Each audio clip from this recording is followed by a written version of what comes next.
My name is Kim Donoghue. I'm President of ISPAD, the International Society for Paediatric and Adolescent Diabetes. I'm Professor at the University of Sydney and Paediatric Endocrinologist at the Children's Hospital at Westmead in Sydney. ISPAD has over 1,200 members in 98 countries. Our mission is a better world for children, adolescents and young people with diabetes. As the COVID-19 crisis has evolved, ISPAD recognised we are in a unique position to reach out to our colleagues in the epicentres. What we are hearing from our colleagues in Wuhan in China and our colleagues in Italy is good news for families and young people.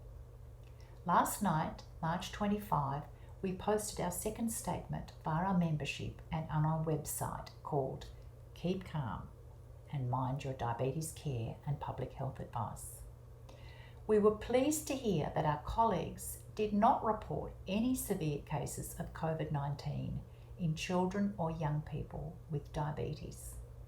This was again checked overnight in Wuhan and in Italy. The children with diabetes are no more likely to catch the virus or have a worse outcome. That said, our colleagues in the epicentres did emphasise that they have seen severe cases of diabetic ketoacidosis in children with known diabetes and in new onset diabetes presenting in severe diabetic ketoacidosis.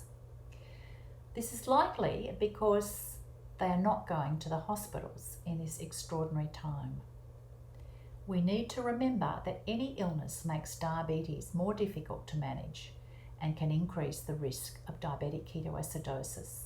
So please look after your diabetes carefully and reach out for help when you need it. This may be by telehealth, which is being used more and more around the world during this time.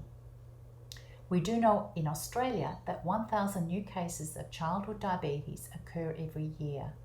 So I want to make people aware to go and get a glucose check if there are symptoms of increasing thirst and urination. So please keep calm and mind your diabetes care and public health advice.